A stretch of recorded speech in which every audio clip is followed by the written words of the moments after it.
We're now live on YouTube. Thank you very much, Leah. Good evening and welcome to this extraordinary council meeting of Broadland District Council on Thursday, the 17th of December. This meeting is being held as a virtual meeting and live stream for public viewing on YouTube. A very warm welcome to everyone joining us via the live streaming link this evening. I am Karen Vincent, Chairman of the Council. Our committee officer this evening is Dawn Matthews and Leah Eltherton is managing the live stream. Thank you both very much for your support this evening. Councillors, you will see in the agenda before you have a number of decisions to make this evening, and as we are currently required in these virtual meetings, council meetings I should say, to vote by roll call, it is my intention to take recommendations en bloc where possible. This will reduce the number of roll calls that you will have to endure, and indeed the time this takes and the length of the meeting. So I would appreciate it if you would work with me to make this meeting run as smoothly as possible. And with that in mind, I will run through a quick reminder of the meeting etiquette for the council meeting. When you're not speaking, please can you ensure your microphone is muted to minimise any background noise, as this can distract from the discussion and business of council. Please do remember this meeting is being live streamed, so when your microphone is on, we can all hear you, whether you intend us to or not. Councillors, you'll be responsible for muting and unmuting your microphone, although assistance will be provided if required. With over 50 people in this meeting, unfortunately, I am unable to see everyone on screen. So if you do wish to speak, please will you indicate through the chat messaging function. I shall be monitoring this throughout the meeting and will invite you in turn to speak. Thank you. Our last meeting, as you will recall, was exceptionally long, and I certainly don't envisage this one being in the same league as that, but should I be wrong and it does go beyond 2 hours, it is my intention to adjourn the meeting after 2 hours to allow for a comfort break. Right, well, I think that's the housekeeping over. So now moving on to business of council this evening. In the usual way, we will commence with a roll call to confirm attendance and to receive any declarations of interest. Councillors, you'll be called in alphabetical order. When your name is called, please acknowledge your presence and declare any declarations of interest that you may have in accordance with item 1 of the agenda. I will now invite our committee officer to call the roll. Thank you, Dawn. Thank you, Chairman. Councillor Adams. Here, no interests. Councillor Beadle.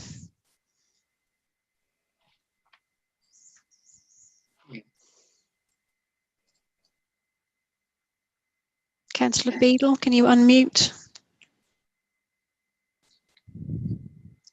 Present and no interests. Thank you very much. Councillor Brennan. Present, no declarations. Councillor Britcher. In attendance, no interests. Councillor Bullman. I don't believe he's here, Dawn. Thank you. Councillor Catchpole. Here, no declarations. Councillor Clancy. Present, no declarations. Councillor Copplestone. Present. My business is in receipt of the local restrictions support grant. Thank you. Councillor Crotch. Present and no declarations. Councillor Emsall. Here, nothing to declare. Councillor Fisher. Here, nothing to declare. Thank you, Chairman. Councillor Folger. Present, no interests. Thank you. Councillor Grattan. I haven't seen Councillor Grattan. Okay. Councillor Gurney. Good evening. In attendance with no declarations. Thank you. Thank you. Councillor Harrison. Here, no declarations. Councillor Hempsall. Here, no declarations. Councillor Karimi Guvenlu. Present, no declarations of interest. Councillor Kelly. Present, no declarations of interest. Councillor Lawn. Present, no declarations of interest. Councillor Lawrence. Present, no declarations. Councillor J Leggett. Present and no declarations of interest. Councillor K Leggett. Present and no declarations. Councillor Mancini Boyle. Present and no declarations. Councillor Murrell. Present, no declarations. Councillor Neeson. Present, no declarations. Councillor Nurden. Present Only declaration is that my business is in receipt of a wider economy grant from the local enterprise partnership. Thank you. Councillor Peck. Present, no declarations. Thank you. Councillor Prutton. Present and no declarations. Councillor Riley. Present, no declarations. Councillor Roper. Present, no declarations. Councillor Shaw. Here, no declarations. Councillor Snowling, I haven't seen, I don't think. Not in attendance. No. Councillor Starling. Also not here. No. Councillor Thomas. D. Thomas. Present, no declarations.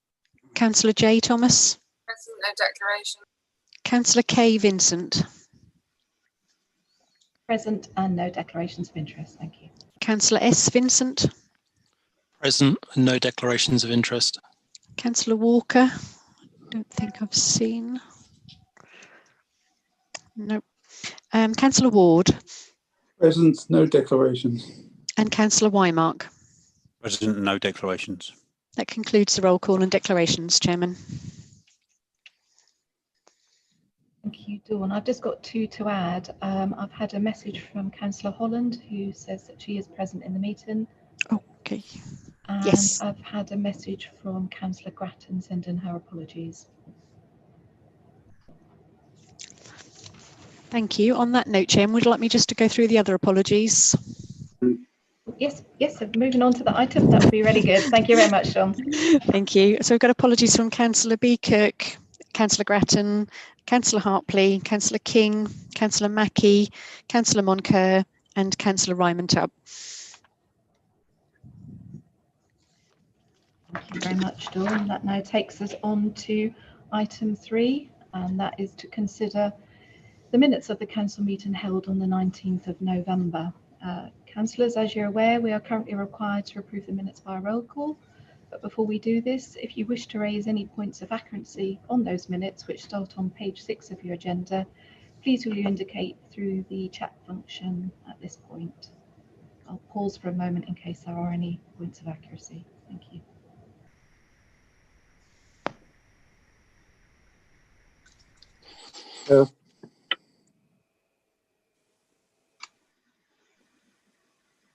Chairman, I believe Councillor Riley indicated. Haven't seen anything in the chat. I think he just raised his hand. Yeah, because on the iPad, when I try to get in the chat box, it completely obliterates all the view of the screen.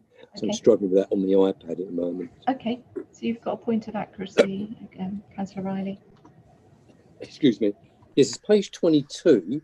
And you've got 3 bullet points at the top of the page. Then you've got the next paragraph. The next paragraph begins in supporting the motion.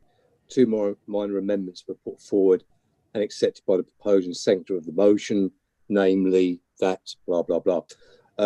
And the amendment would be in support, for accuracy, in supporting the motion, 2 minor amendments were put forward by Councillor Steve Riley and Councillor Dan Roper, respectively.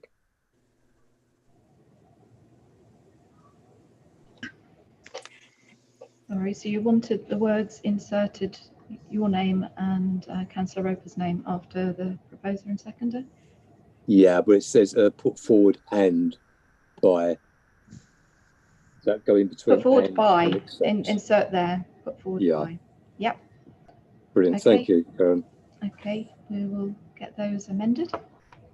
Are there any other points of accuracy on the minutes?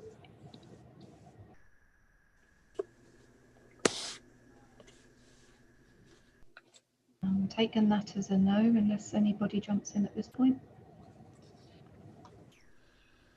Emma, can you see if anyone's indicating? No one else is indicating, Chairman. Okay, on that basis, so subject to the amendment on page 22, where we will insert the words after were put forward by, insert Councillor Riley and Councillor Roper, and accepted, and then the paragraphs continue. So subject to that amendment, I move that the minutes are a true record of the meeting held on the 19th of November 2020, and I'll now invite our committee officer to proceed with a roll call so that we can officially confirm those minutes. Thank you. Thank you, Chairman. Councillor Adams. Yeah, everything's fine. Thank you. Councillor Beadle. I agree. Councillor Brennan. Yeah, agree minutes with the revision just stated. Thank you. Councillor Britcher. Agree. Councillor Catchpole. Agree. Councillor Clancy. Agree. Councillor Copplestone. Agree. Councillor Crotch. Agree. Councillor Emsall. Agree. Councillor Fisher. Agree. Councillor Folger. Agree. Councillor Gurney. Agree. Councillor Harrison. Agree. Councillor Hempsall. Agree. I think that was an agreed, a very quiet Yes, it one. was agreed. Sorry. Thank you. Yes. Councillor Holland. Agreed. Councillor Karimi Guvanloo. Agreed. Councillor Kelly. Agreed. Councillor Lawn. Agreed. Councillor Lawrence. Agreed. Councillor J Leggett. Agreed. Councillor K Leggett. Agreed. Councillor Mancini Boyle. Agreed. Councillor Murrell. Agreed. Councillor Neeson. Agreed. Councillor Nurden. Agreed. Councillor Peck. Agreed.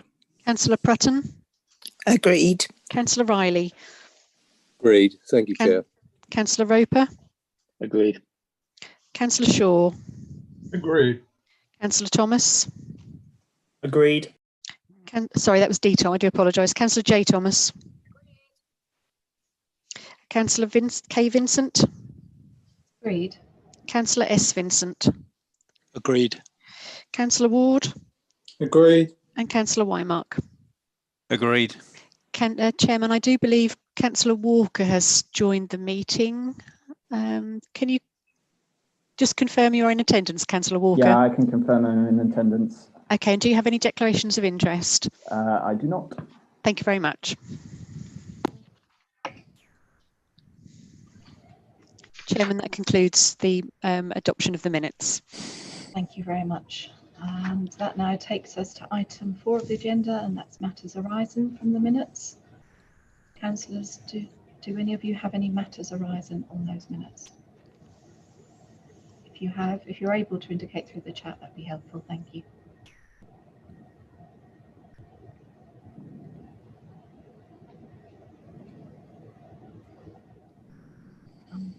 Taken silence as there are none, so I will move us on to item 5 of the agenda, public speaking.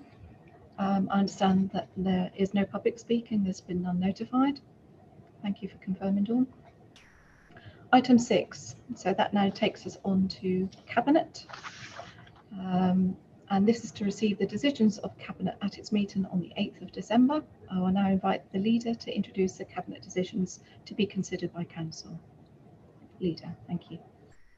Thank you, Chairman. Actually, I'm going to pass this on to the Finance Portfolio Holder to introduce the 2 items for Council. So I'd hand over to the Finance Portfolio Holder, please.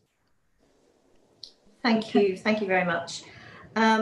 The first item is on page 24 of your papers regarding the budget update with the second wave of COVID funding. This, as you're aware, is the grant that we have received from central government to deal with COVID. So I think there's probably little more to be said about that. Obviously, we need to respond to the second wave. So I'd like to recommend to Council, please, on page 24, items 1 and 2. Items 3 and 4 will come back in another paper with a bit more explanation. So at this point, it's agreeing items 1 and 2. Thank you. Thank you, Councillor Mancini Boyle. You propose in these recommendations. Do you have a seconder?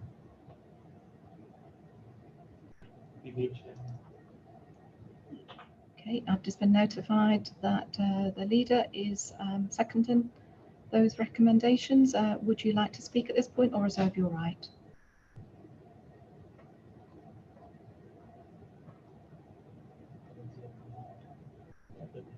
Councillor Vincent,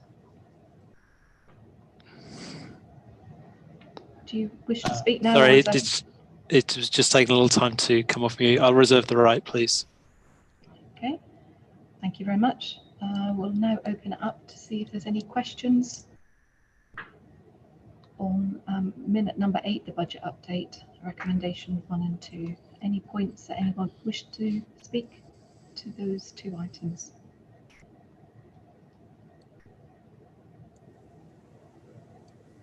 Nope, not seeing anything. So I will now go back to the leader who's reserved the right to speak. Over to you, leader. Thank you, Chairman. I think the portfolio holders probably said it all, but just to pick up on the fact that the additional resources will be used to support the Council's response to COVID-19 and continue the good work that our team are doing in delivering that support across the district to those in vulnerable or need. So thank you, Chairman. I'm quite happy to second those recommendations. Council, you've heard we're being asked to agree 2 increases to the 2021 COVID emergency budget as set out in the agenda, and that these increases are to be funded by the government's COVID grant. If members are happy, I will now proceed on to item recommendation under item minute 10, review of earmarked reserves. Are councillors comfortable that we take all together, or would you prefer that we take a vote on these 2 so far? If there is no dissent, we will continue on to the next set of recommendations. Okay, thank you, Madam Chair. So fellow members will remember a previous paper coming before you, and we asked for a little bit more work to be done on it, and this is the result of that work. As you can see on page 25, we have now split the 2 bridges, so we've got a Marriott's Way and a Bure Valley Railway Reserve.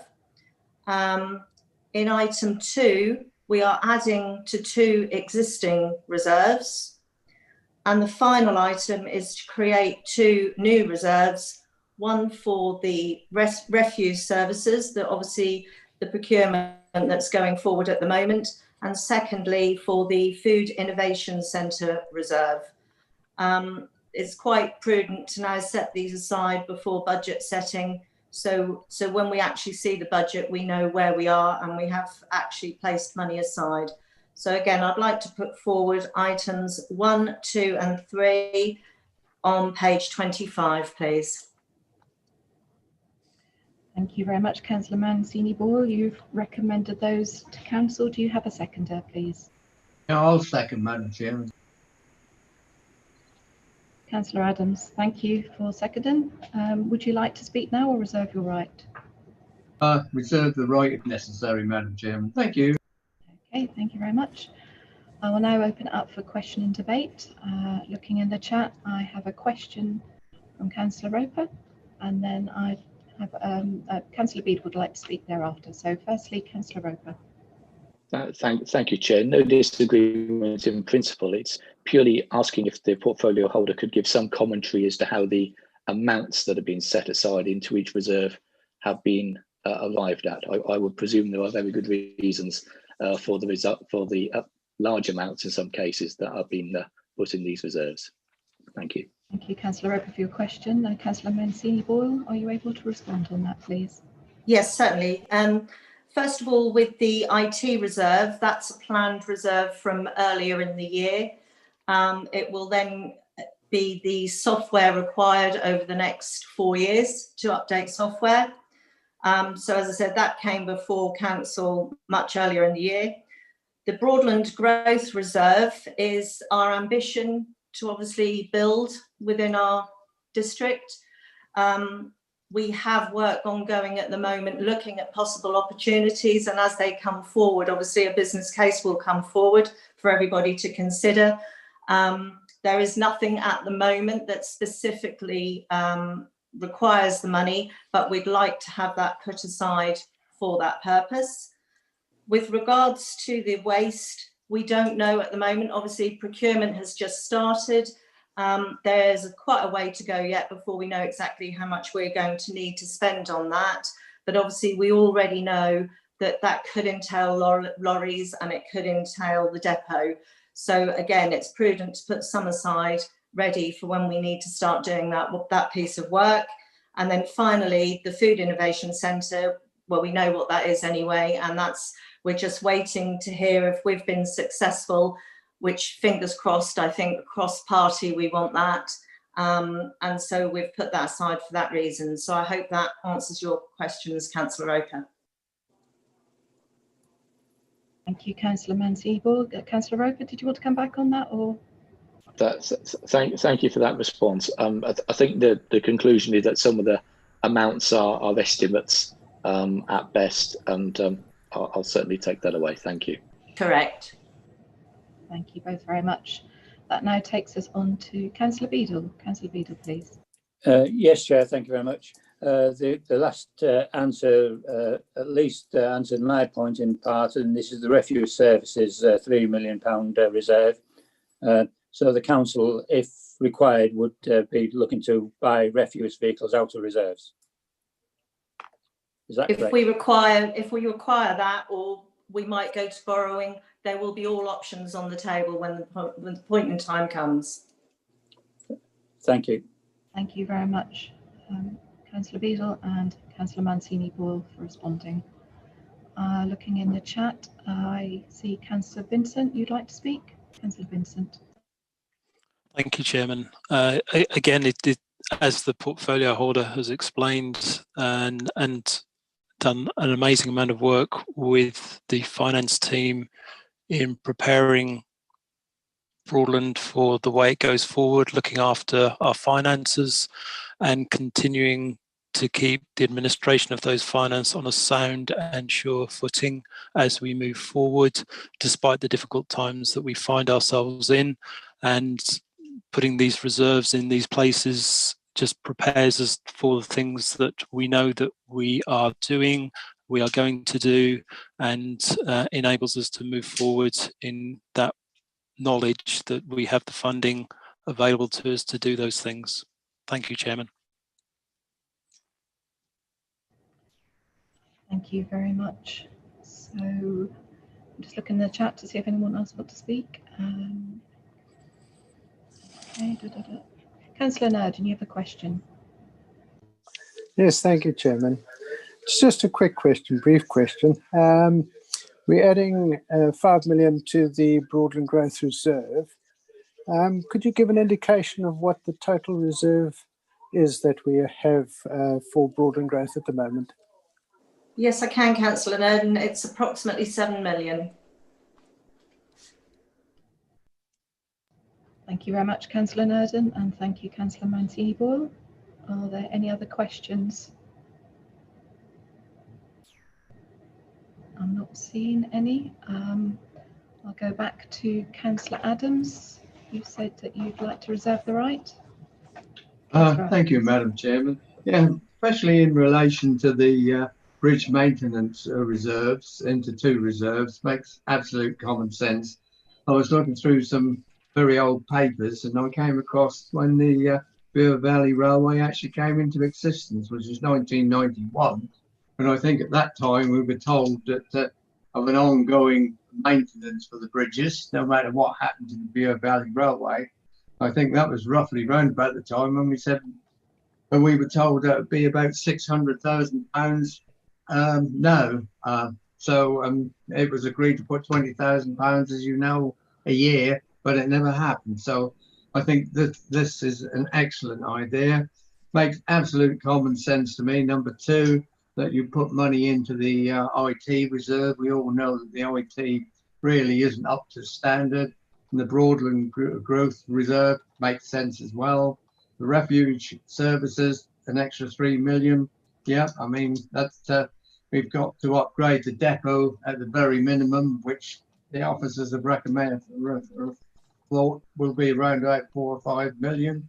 Makes common sense to put that in. And also the Food Innovation Centre. If we're going for it, we've got to have the money in the budget for it. So with those comments, Chairman, I heartily recommend these recommendations to the council members. Thank you. Thank you very much, Councillor Adams. I'll go back to Councillor Mancini-Boyle. Is there anything further that you'd like to say before we go to the vote? No, I think everything's been said. Thank you, Madam Chair. Thank you very much, Councillor Mancini-Boyle. So at that point, I'll now invite our committee officer to proceed with the roll call so that we may vote on item 8, the budget update, the 2 recommendations on page 24 of your agenda, and item 10, the review of earmark reserves, to approve the changes to the council reserves as set out in item 20 on page 25. That is 1A and B, 2C and D, 3E and F. Thank you, Dawn. Thank you, Chairman. Councillor Adams. 4. Councillor Beadle.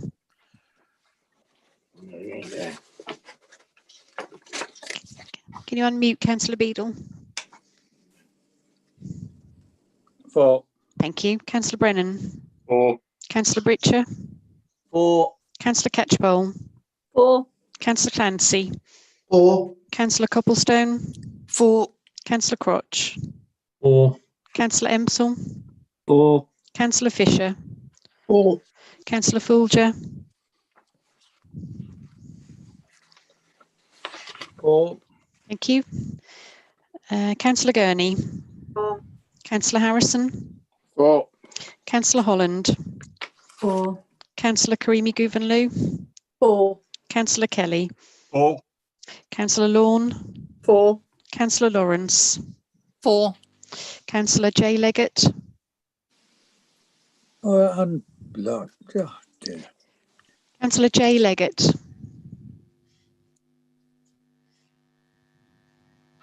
4. Thank you. Councillor K Leggett.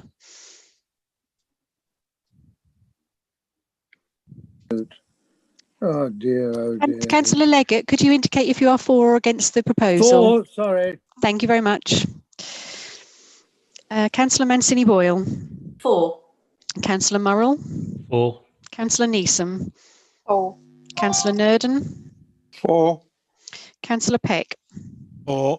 Councillor Pretton. 4. Councillor Riley. 4. Councillor Roper. 4. Councillor Shaw. 4. Councillor D Thomas. 4. Councillor J Thomas. 4. Councillor K Vincent. 4. Councillor S Vincent.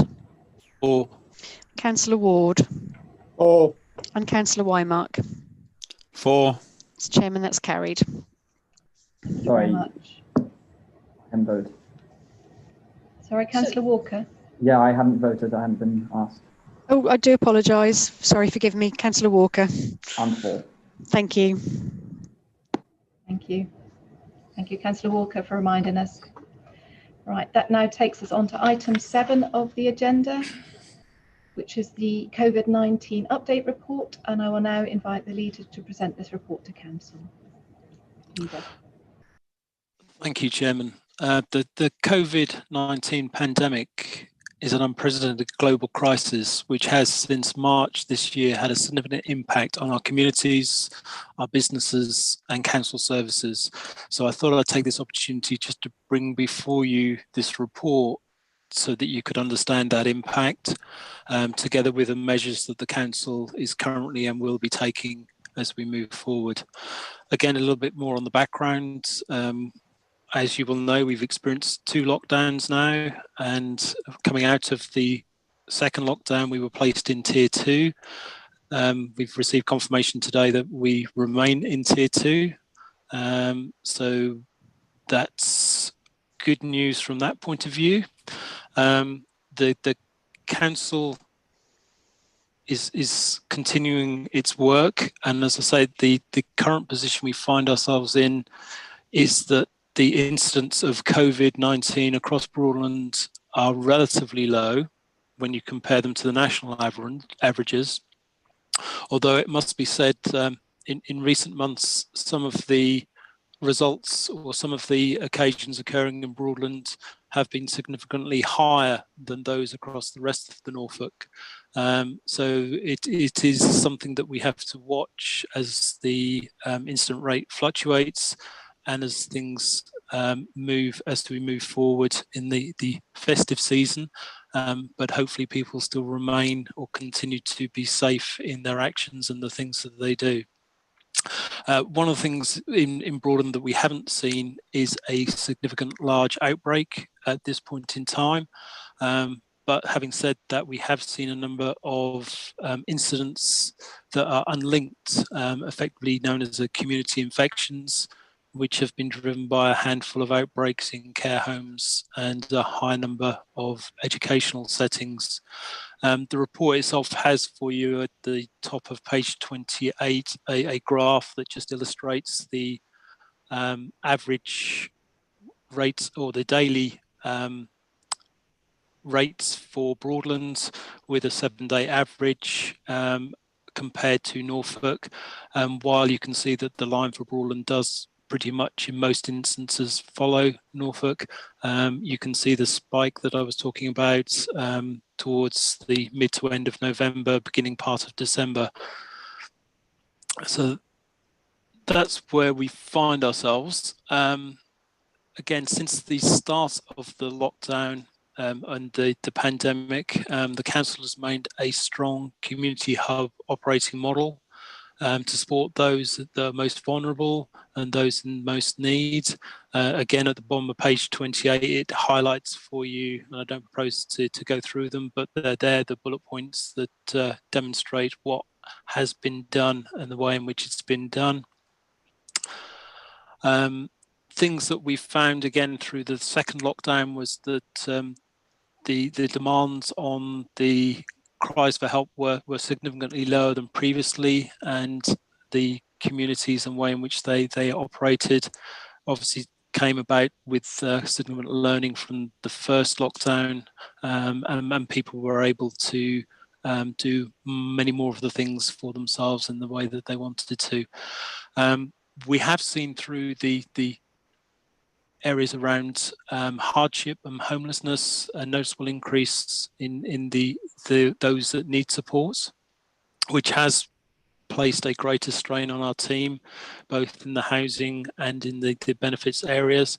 And again, I'd like to thank them for the amazing amount of work that they have done and the support and help that they have given to those people across Broadland when most in need. One of the most recent actions that we've taken is the employment of what's called COVID support advisors, CSAs, and these have been funded from the central government funds that we received to enable us to pound the streets, for want of a better phrase, get out there, talk with people, support people, educate people, try and give them the right information that they need, but also going that bit further as far as just enforcing and making sure that people do the right things in the right way, and recognizing the elements that need to be done. They will also have a role in supporting our elements of the local testing and tracing regime, and it enables us to do the local contact tracing, which is making a significant difference, and it has been noted that Norfolk has received the highest element of the ability to contact those around the track and trace response rate. So again, it is something that we just want to see get better as we move things forward. Vaccines is something that's going to be the key word for, I guess, for the next 6 to 9, 12 months. And those vaccines have now started to roll out across the district. I know of a couple of members who have been able to have their vaccine, which is good, or their first part of that vaccine, which is good to enable them to start to get to a place where once they've had their second jab, they will hopefully then be protected. As with other groups in the plus 80 group, the vulnerable group, and also as those now start to roll out through care homes and those in most need. I did touch before on enforcement, and again we're continuing to be robust in our approach. So again, the key aspect here is to engage with people, to explain with people, to encourage people to do the right things, but we, where necessary, will take enforcement to ensure that the right things are being done. The next aspect I'd just like to highlight is linked to the business and economy. The council is continuing to provide direct financial support to local businesses. We've been running the local restriction support grant, and through that have paid out over 1.1 million. In addition to that, we are now rolling out the additional restrictions grant scheme, and again that will support businesses as they move forward. The impact that we found on our own staff resource is quite significant, and our teams over the last 9 months have done an amazing job to keep us safe, keep the community safe, look after our businesses, support our businesses through what has been a very difficult time, despite them having to also change the way in which they've been able to work, with lots of them working from home rather than coming into the council offices. You would have seen from our last meeting that we put additional funding to support temporary resources to enable the council as it goes forward to support services, our communities and business. In conclusion, I'd just like to come back to the key point here that COVID-19 hasn't gone away and isn't going to go away in the short term. It's something we all need to be careful about and look after, take responsibility for ourselves, our families and those that we love. But moving further forward and looking at the work of the council itself is well positioned to continue the work that it's done, both across our district and in supporting the wider Norfolk response. And again, I'd just like to take that opportunity to thank our teams for the work that they've done, the efforts they put in, and all the hard work and extra hours that they do to get us to the place that we're in at this point in time. So that's just a quick walk through the report that's before you.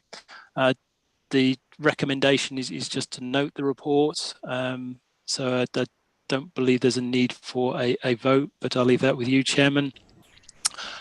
So I just ask Council to receive this report. Happy to take any questions. Thank you very much, Leader. And on that point, are there any questions for the Leader? Just looking through chat. First person wishing to speak is Councillor Beadle. Councillor Beadle, would you like to put your question? Thank you, Chair. It's just a question on the homelessness and hardship. I noticed that we're actually having to put more resource into homelessness, and obviously this is a very stressful time for all those concerned, and you know, we wish them well in this December and coming into the new year. But could I ask what particular reason for this increase in homelessness? Is it because of redundancy or family breakdown, or could you give me some detail, please? Thank you very much, Councillor Beadle. Invite the Leader to respond to your question. Actually, I'd like to ask the portfolio holder if he could pick that up. So I'd ask very happy Councillor to. Wymark if he'd be able to pick that up for us. Very happy to. Thank you, Leader, and thank you, Chairman. Yeah, Councillor Beadle. I mean, it's a multitude of reasons, really.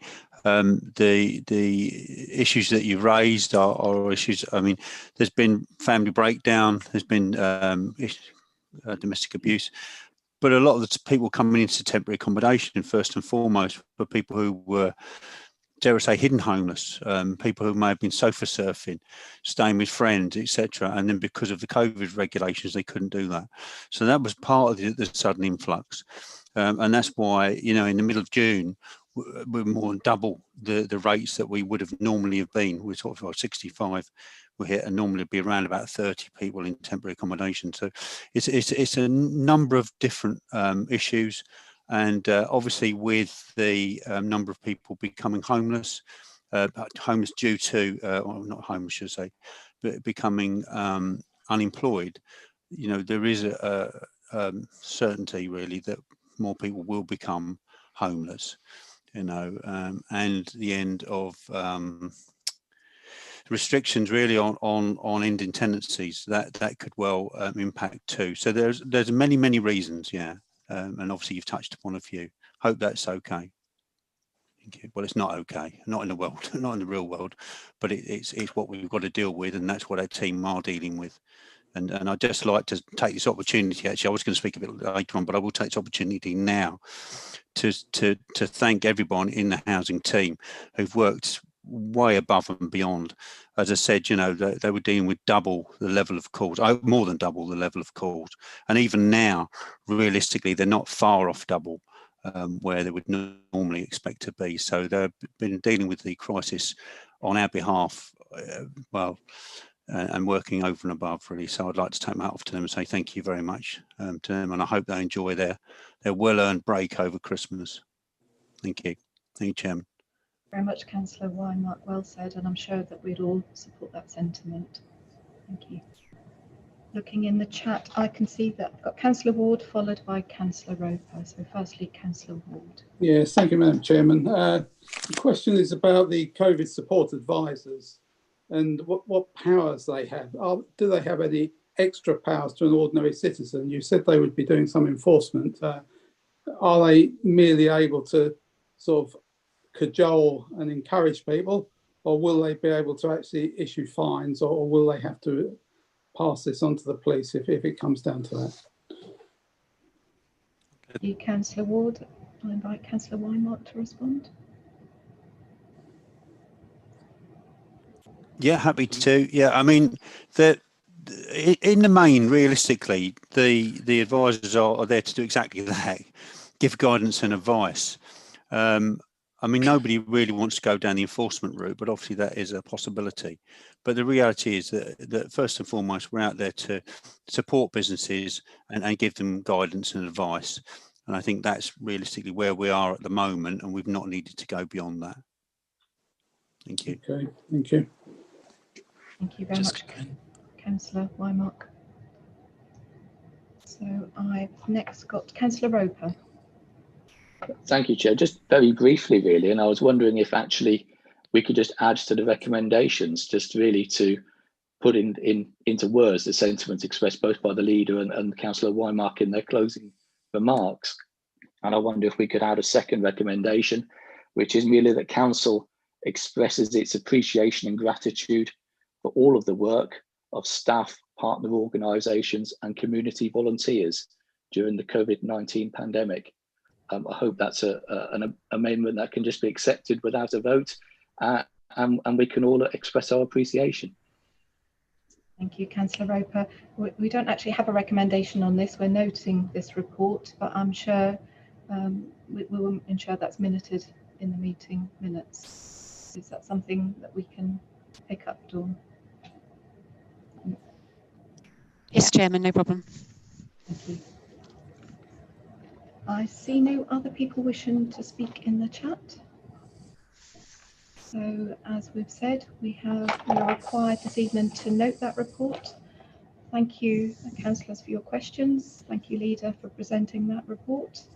I move that we've noted the report and the contents thereof, and we will ensure that comment that Councillor Roper has just suggested is minuted.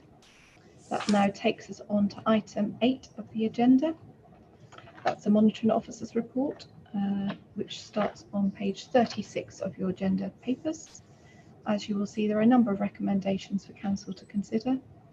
It is my intention, as I said previously, if I can group those and we take those on block, I will endeavour to do that, unless I hear that causes councillors a problem otherwise. So no more ado, I will go in. Councillor Riley? Sorry, yes, just on your point, I don't know if it's appropriate stage to say this, Chair, but on this particular one, on point on page, page 40, 8.1, 8.2, 8.3, 8.4 and 8.5, I've supported clearly the other recommendation earlier on block. On this one, is it possible on this one to take these ones separately? Would you feel, thank you, Councillor Riley. What I was wondering if we could do is to take recommendation 1 and 2 together as they are interlinked. Would you feel comfortable with that? 1 and 2. Sorry, so we're on page 40, Chair. Do you mean? I'm on page 36 at the moment, but it is repeated on 40. So if we were able to take item 8.1 and 8.2 on page 40, which is the same as 1 and 2 on page 36 together. It's actually to take those separately, Chair. Okay, thank you for indicating your preference there. I will now invite the leader to present those recommendations of Cabinet to Council. Thank you, Chair. Thank you, Chairman. And again, just picking up the report that you have before you, sets out proposals to amend sections of the Constitution, which is referred to in the body of this report. Also to reinstate the 6-month rule, and also to consider appointments to an outside body. So picking up the first aspect of that, which is the amendments to the Constitution, which picks up some amendments to committee terms of reference. This links into the way in which we're operating within the collaboration, and the way in which the joint informal cabinet is now operating and functioning, and is showing how the two councils works well together, and has the opportunity to discuss and cover things that affect both councils at the same point in time.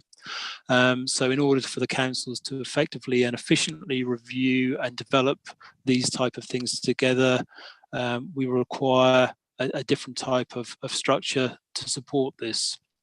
So the terms of reference for the joint informal cabinet have been looked at, and on the whole they seem to be okay, and they're in the papers at Appendix 1 with some minor changes that have been crossed through.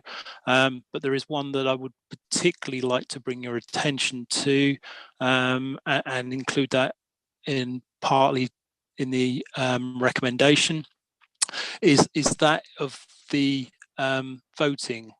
Because the joint informal cabinet is not a decision-making body, there is no need to have a voting element held within the terms of reference. So I would propose as part of the recommendation that that is also struck through and removed, and that will enable each of the sovereign councils, as part of their own decision-making governance process, to follow those due processes. As part of that, the next element would then be to look at the Joint Scrutiny Committee's terms of reference, and again to ensure that the Joint Scrutiny Committee can function in the same way, being both effective and efficient in the work that it does. I would be asking that the chairman of our own representative on that, being the chairman of our own overview and scrutiny, Councillor Riley, works with myself and the monitoring officer to review the terms of reference with his counterpart in South Norfolk, to ensure that we can get those terms of reference to the place that we want those to be in, and an understanding of the functionality and the scope of work that they would want to do. So that then, I'll pause there because I think that covers the first recommendation, and just at this point then put that recommendation to council to amend the Constitution in respect of the terms of reference for the joint informal cabinet, and to remove the section on voting is the addition on the end of that. So that's 8.1 on page 40. Take it you'd like me to pause there, Chairman, rather than moving on to the joint lead member group? Yes, please. Thank you very much. We've had the indication that to take this particular one as a separate vote. So I will see if you've got a seconder. I can see that Trudy, Councillor Mancini-Ball said that you will second this item and reserve the right. I can see that in chat. There's a number of comments. So in order, I've got Councillor Adams wishing to put a question to the monitoring officer. Councillor Adams. Thank you, Madam Chairman. Not on this particular one. When it comes to 8.5, I have a question which I'd just like to put to Emma, just for clarification. But we're only dealing with 8.1 at the moment. So when we come to 8.5, thank you, Councillor Adams. I wasn't aware of that from the chat, but if you can hold that thought, I will come back to you at that point. That was my fault, Madam Chairman. No, it's nobody's fault. That happens. I will come back to you at that point. See who else. Councillor Roper, you'd like to next wishing to speak. Councillor Roper. Thank you. It's a question first, and that's at the top of page 42 on the terms of reference. It's saying members of either council are welcome to attend the meetings, subject to agreement of the chairman, and speak. You can only attend meetings if you know they're happening, and you can only scrutinise something if there are any notes or minutes of the meetings referred anywhere. Now, I don't know if it's just my iPad playing up, but certainly in my documents section, I don't see any papers or notices of informal cabinet meetings taking place or any notes from them, which appears to be something of an omission. We know the informal cabinet is meeting. The leader of South Norfolk, in answer to a question on Monday at their meeting, said it met last week and considered this paper. So it's something of a rhetorical question. How are we meant to participate and scrutinise something which actually we know nothing about? Thank you, Councillor Roper. Leader, did you want to respond to that? Yeah, thank you, Chairman. As Councillor Roper has alluded to, there was a meeting of the informal cabinet last week. I don't know why he wasn't aware of it, but going forward, the meetings of the informal cabinet are to be set on a quarterly basis at this point in time, so those dates will be known. If that frequency changes, then again those dates will be known. That will enable members to become part of those meetings if they so choose. Thank you very much, Leader. I'm sorry, coming back at that, I don't know if it's just my iPad playing up, and members by all means wave at me if it is just my iPad. But again, meetings are taking place. We're not getting notice of that, so we can't participate, and we don't seem to be getting any notes from them, and that concerns me. Thank you, Councillor Roper. Your concern's been noted, and I'm sure that will be picked up. Thank you. Councillor Beadle, I believe that you wish to speak next. Councillor Beadle. Thank you, Chair. I am also concerned with this. If there's a joint informal meeting, then if it's actually being given extra information compared to the proper cabinet meetings, what is that information and how do members access it? If there's no extra information, then the meetings are not necessary. If the informal meetings are actually to give a steer to the respective cabinets, then this is going contrary to the spirit and maybe even the letter of the Widdicombe findings, whereby all political persuasions on any council should have access to all the information and be represented on all committees. And so I view this with great concern, and I think this is a way of actually hogging the decision-making process in the hands of a few people. And I just wonder whether the leader would like to agree with me on that. Just one observation I'd like to make, and then I'll hand over to the leader. It's my understanding, and I'll invite the leader to correct me if I'm wrong, that informal cabinet is not a decision-making body.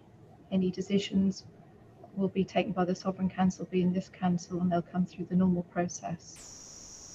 So I just wanted to pick up on the point about decisions being made. That is my understanding. Informal cabinet is not a decision-making body, but I will invite the leader to respond fully. Thank you, Chairman. Yes, you've stated the same thing that I stated as part of my introduction into this piece, is that the informal joint informal cabinet is just that. It is joint informal cabinet. It's not a decision-making process. It's where thoughts, ideas will be developed and talked through. Hence the reason it's open to any member to attend rather than anything else.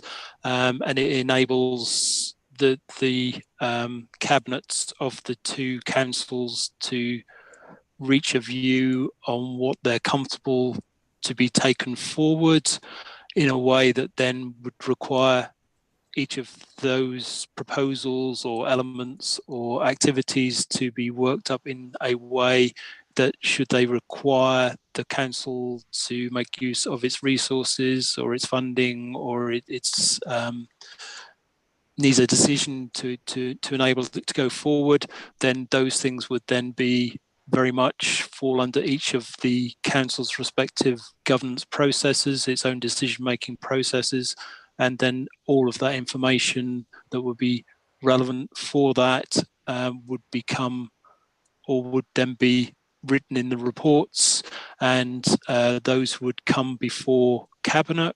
Prior to coming to cabinet, as they do today, they would go to the overview and scrutiny to be reviewed. If any of those decisions coming out of cabinet then required council's full decision, then they would then progress to council.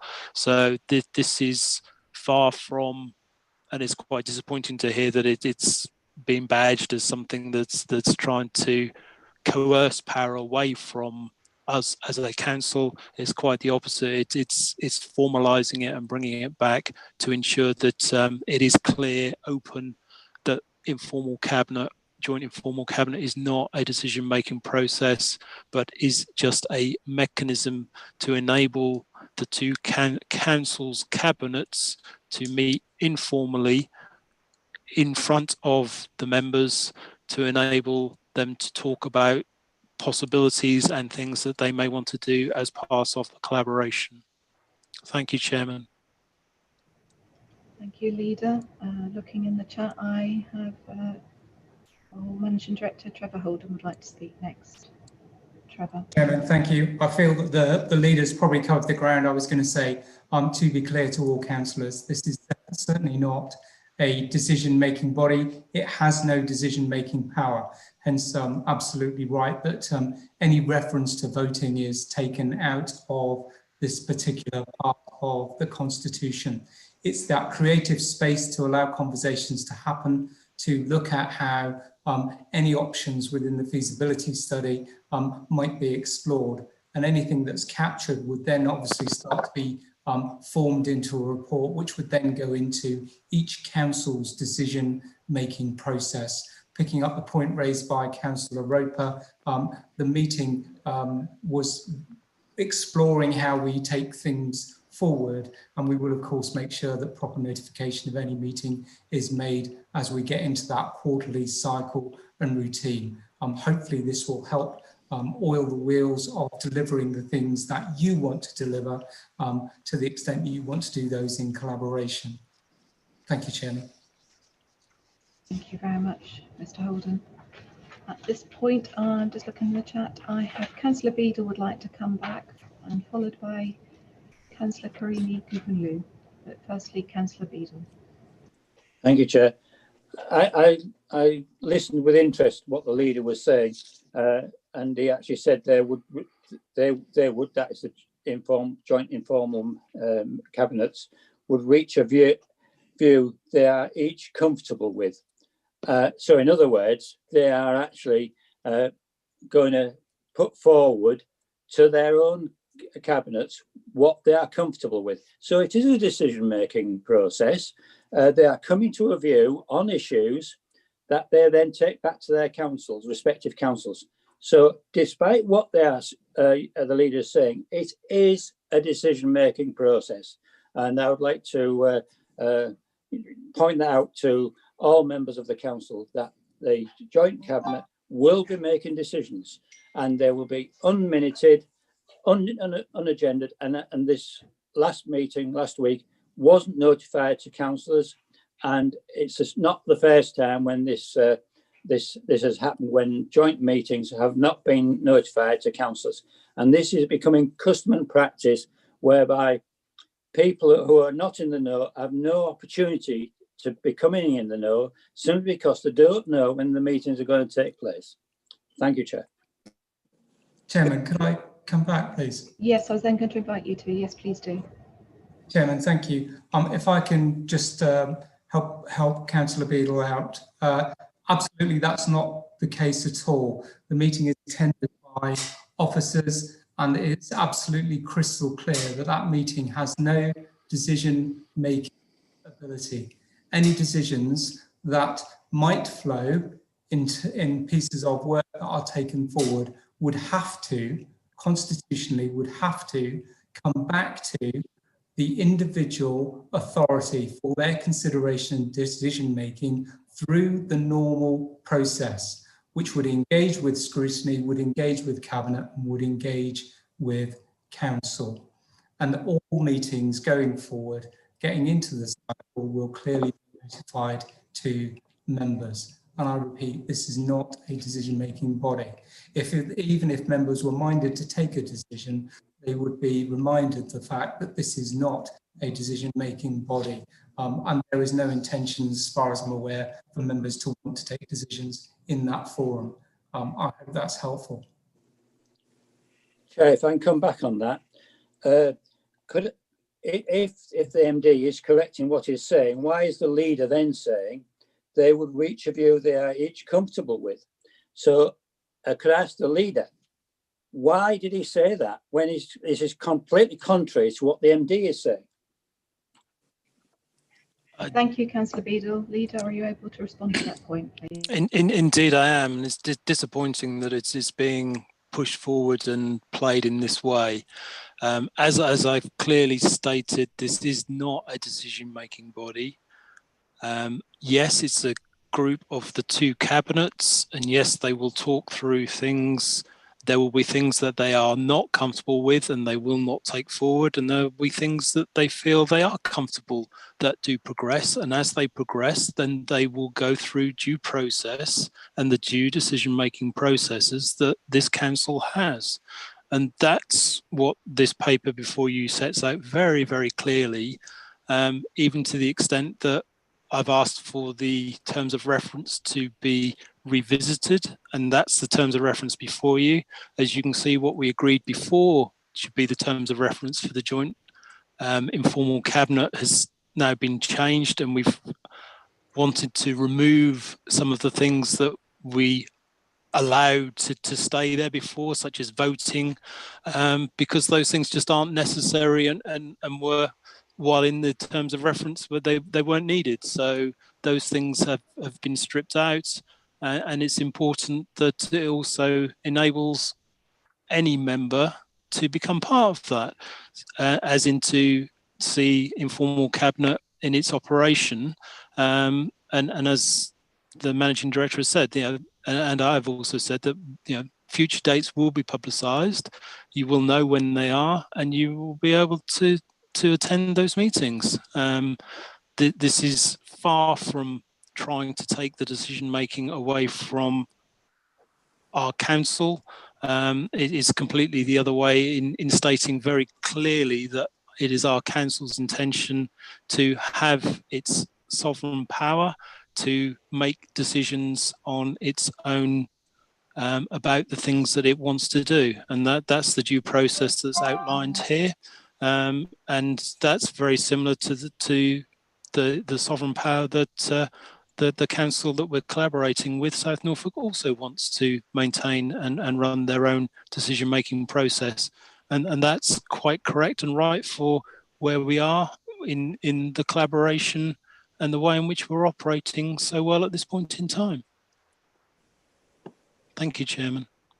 Thank you, Leader. I'm looking at Councillor Riley. I have you on my list. Thank you. But before you, I have Councillor Creamy Gouverneur. Thank you, Chair. I have 2 points, please. As the paragraph on voting is being taken out, you might need to amend the first full sentence on page 42, which says, subject to the agreement of the chairman and may speak but not vote. Can I suggest you take out the words "but not vote" on that sentence? Yeah, I concur. That needs to come out as well. I would agree. Yeah. And the second point is, will the notes of previous meetings already been taken be available to all members, please? Peter, are you able to respond on that point, please? No, the meetings are not minuted, so there aren't notes to be made available. So nothing is written down from those meetings? As I said, the meetings aren't minuted. The things that are taken forward are then come forward to the respective councils for them to see and decide on the way forward that they want to go with them. Okay, thank you. Very much. I now have Councillor Riley wishes to speak. Councillor Riley. Well, thank you, Chair. I wasn't getting impatient, Chair. It's just that the chat box is just not working for me, proper functioning tonight on my iPad. But thank you, Chair. Yeah, I actually want to come back as well, Chair, when we get to section on 2.5 and disbanding joint lead member group, plus also on the voting at remote meetings as well. So if you could sort of note that down, I want to come in then as well. On the 2.3 and 2.4 that leaders covered here. First of all, on 2.4, I completely understand why this is here. And I think it's the right way to proceed, because this is a tricky one on governance. And you know, our monitoring officer here, I'm sure, concurs with this, because as the joint scrutiny setup that we've got at the moment, it only ever actually met once, and that was on the feasibility report. And then it came back into both ONS committees for full debate. So it's always been a bit of a conundrum, this one. Now that fits with governance, when you actually have got an informal process in place, which was the lead members group, which we'll come on to a bit later. So clearly we do need to have some sort of clarification around this. So I support that and the way you're going to go about it, Sean and Emma as well. On 2.3, I totally agree with what the leader's saying here, and I believe the monitoring officer, that it is an informal cabinet meeting. When this went through 3-4 meetings ago, there was an amendment put forward, as you remember, saying, well, if it's informal, what's the point of it? And also, really, shouldn't we have members, councillors being able to attend, possibly members of the public, etc. And the answer was, you know, well, it's informal. We was assured at that meeting that we could attend at the chairman's discretion, but I think it's already ably been put. It has been meeting, and of course we didn't know it was meeting, so therefore we couldn't attend. So I think there's a bit of caution here, a bit of concern rather, that statement was made, but we haven't known it's been happening, and therefore we couldn't attend it to view. So I think there's concern in terms of, well, if this does go ahead, to make sure that that doesn't occur again. I know, Sean, that you've reiterated that now there'll be a 3-monthly cycle. It's not in this report. I think that'd been great if that had been put in this report, by the way, and that it will be made clear to members when they are for members to attend. So I do clearly support the removal of the words voting and the amendment that Sean's just agreed to as well, because it is informal. It has to come out. It never fitted in the first place. And there's a complete conflict on governance and also any words around quorum. If there's no voting, you don't need a quorum, which is in the terms of reference as well. I understand that, completely support it, and I value that, because we are a sovereign council. We need all decisions to be made via our various committees, panels, back through Cabinet, ONS and full council. However, coming back onto this, do we really need this joint informal cabinet, and concerns around transparency and sort of thoughts being talked about that then get reflected back through the formal processes? And I think that's the problem that some of us have with this. Is it really necessary? It's reiterated all through the report that we're a sovereign council. 2.3 reiterates it again. So do we really need this in the first place? I think that's part of the concern here. But I certainly support this go ahead. Those words, Sean, as you've quite rightly said, should be removed. And I think any reference to a quorum as well. What's the point of a quorum? And that's it really, Chair. Thank you. Thank you very much, Councillor Riley. I think we have given this item a really good debate. I can see there's a couple of people wishing to speak. I've got Councillor Catchpole and Trevor Holden. Are there new points that you wish to make? Thank you, Chair. Yes, just to follow on from what Steve was saying, that the section on quorum should be removed, surely. It says the minimum number of members from each council required to transact any business of the group. Well, what is transacting business if it's not making decisions? So I don't see how that is even relevant. And also, I would like to say that I hadn't even been aware that there was such a thing as an informal cabinet meeting. And I would really like that minuted, please, that I have not, until reading these notes, these papers, been aware of that fact. And I certainly haven't been made aware and been able to attend. Okay, thank you, Councillor Catchpole.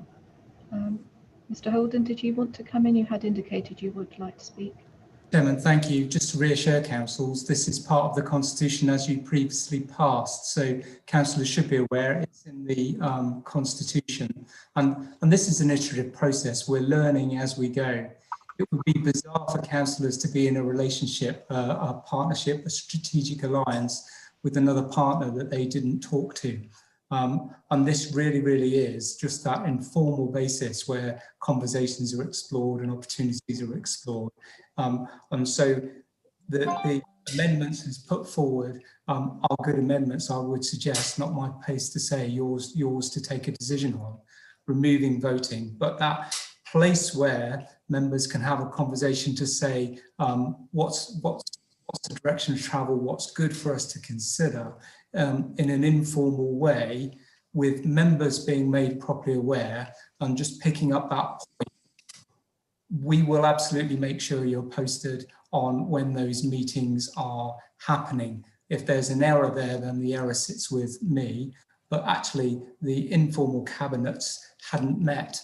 And this is an iterative process to get this online to oil the wheels of the relationship as we go forward, respecting and reserving absolute decision making to each independent council. I hope that's helped to assuage any fears, but happy to take any other questions if there were any, Chairman. Hope that's helpful. Thank you, Mr. Holden. Yes, there were indeed two further questions in the chat. They are quite explicit, so I'll read them out. One is from Councillor Nurden. If this is informal, then why does it need to have a formal terms of reference? Chairman, if I could respond, I think councillors would be more concerned if they thought that there was a meeting going on which they didn't have a reference to. You're absolutely right, Councillor Nurden. You could not necessarily have a need to put this meeting in your constitution, but this is really above board transparent in terms of those meetings are planned to take place. They may be attended by members who are not on the cabinet of either council, and we will promulgate them. This is, I think, a better way of capturing that kind of meeting than having it happen outside of any framework, which would then probably give rise to more questions than we've got this evening. Thank you, Mr. Holden. And the other point put forward by Councillor Thomas, so if notes are not taken, so basically what happens to the the actions coming out of the meeting, if there's any taken forward, how are they noted? Are you able to help me with that, Mr. Yeah, Chairman, thank you. If there are any points coming out of those meetings, depending on what the agenda is, because I'm guessing going forward, some of that will be a bit blue sky thinking. They probably then end up being developed by officers, looked at to say, is there something we can take forward? And then they would manifest themselves in the normal way you would expect to see a report come forward through the council. If you take, for example, I don't know, the best in class housing report, two common reports going through two different decision-making processes. So any concept or ideas, the same as actually if we have a conversation with any members, be that cabinet members or backbench members who say, can we explore this idea? There's nothing to scrutinise at that stage. It's a concept, it's a thought. When it's put to paper and turned into a report with research, then it starts to become something that's open to scrutiny. Again, I hope that's helpful.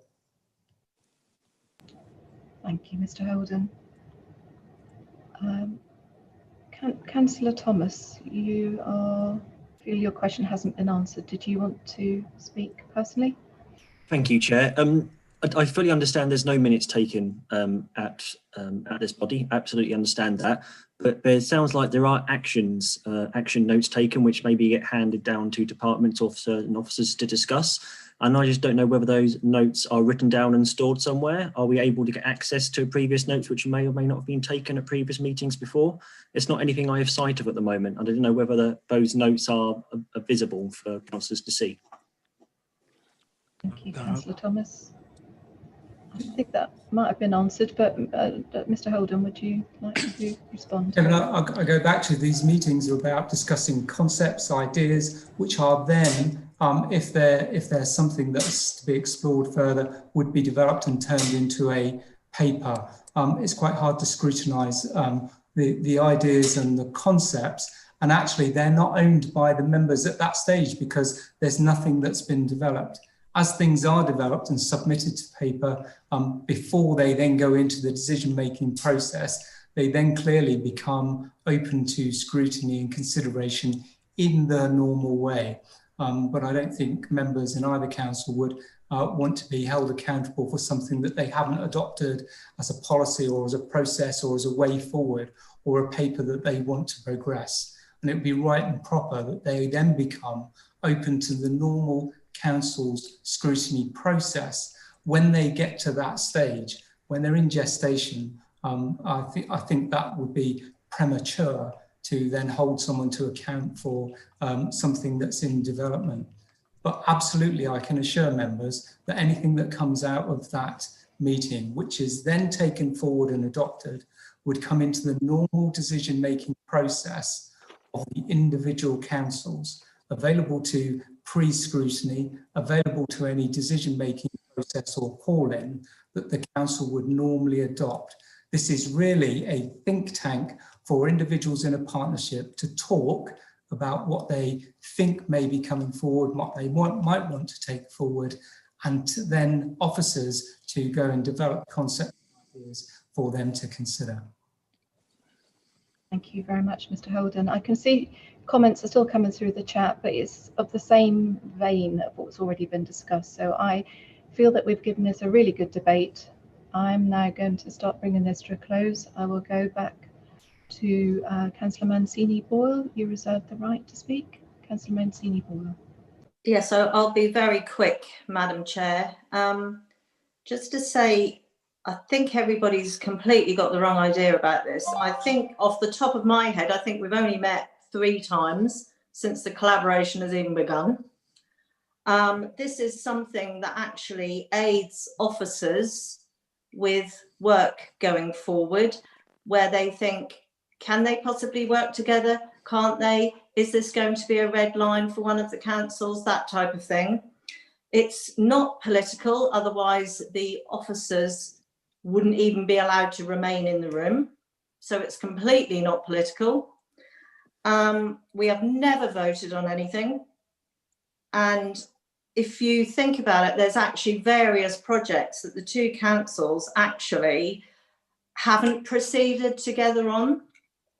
If we absolutely know that's going to be a red line for our council, why would everybody put so much effort into things? So having an informal chat about what officers might think is a way we could work together on a project, I really don't even see what the problem is.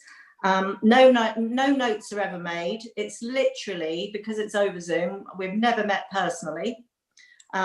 It's over Zoom, and it's literally sitting there having a cup of coffee, talking about different possibilities that could come up that we could potentially work together. So I really don't see, I mean, this is something that the head of paid service, along with the senior officers, have actually welcomed, that we've said, yes, we'll do this, and it will help the collaboration. It is not meant to cause this much problem, and I'm just absolutely shocked. So I think that's all I've got to say on it. Thank you very much, Councillor Mancini-Ball. That now takes us back to the leader who proposed this item. May I ask, in summing up, that we can be clear of the amendments that we're going to make, further amendments going to make to the terms of reference, so if we can make sure that's captured before we go to the vote, please. Over to you, leader. Thank you, Chairman. Again, just picking up some of those key points, it's important that as Broadland moves forward within the strategic alliance that it has with South Norfolk, and we continue the good work that's been done and we deliver on the different aspects, it's imperative that there's a forum in which ideas, thoughts can be thrown around and discussed. Whether any of those then get taken forward is, as the deputy leader has outlined, is one of those things that, you know, at that point in time, it then makes it a fruitful thing to do rather than wasting resource. So it is quite clear that this is something that's important for us going forward. From a point of view of the recommendation, or going back to the elements of what we remove, the additional bits we remove from the terms of reference, the section on voting will be removed. The section under protocol and openness, where it refers to speak but not vote, we will remove the but not vote. At this point in time, I'd like to leave the quorum piece in, really because this is an evolving aspect. This is something that we are developing, is something we're understanding how it works. I think it's important that we ensure that there are at least a set number of people there. Yeah, the wording could be a bit clunky around transact any business, but I think it's important that we make sure that there are sufficient people in the room, whether that room be virtually as it is at this point in time. So I would leave the quorum bit in at this point in time, and it may be something that we come back and review at a later point as to see whether it's necessary. So on that basis, the recommendation is before you at 8.1, which is to amend the Constitution in respect of the terms of reference for the joint informal cabinet, and to remove the section on voting, and to remove the word but, or the three words but not vote on the end of that paragraph. Thank you, Chairman. Thank you very much, Leader. On that basis, thank you for reminding us what those amendments would be. I will now invite our committee officer to proceed to a roll call to take a vote. Thank you. Chairman, Councillor Adams. Sorry, Councillor Adams, I didn't catch that. Thank you. Councillor Beadle. Against, and could I have my vote recorded, please? Councillor Brennan. Sorry, Dawn, may I just come in at that point? Recorded vote cannot be requested by just one person. Recorded vote requires a vote within the council chamber. Chair, could I just clarify that, in that I'm not asking for a recorded vote, I'm asking for my vote to be recorded.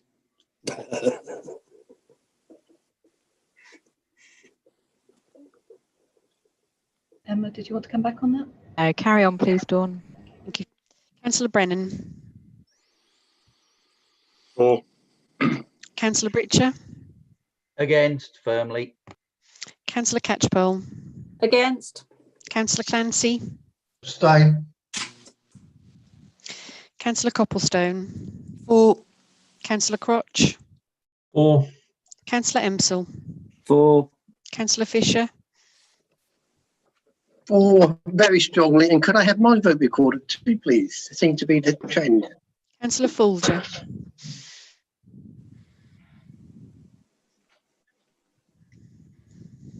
Councillor Folger, are you unable to unmute, please? For. Thank you. Councillor Gurney. Fine.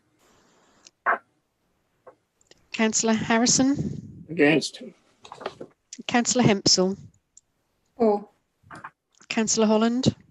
Against. Councillor Creamy Gouvenlou. Against. Councillor Kelly. For. Councillor Lawn. For. Councillor Lawrence. Against. Councillor J Leggett. For. Councillor Mancini Boyle. For. Councillor Murrell. For. Councillor Neeson. Against.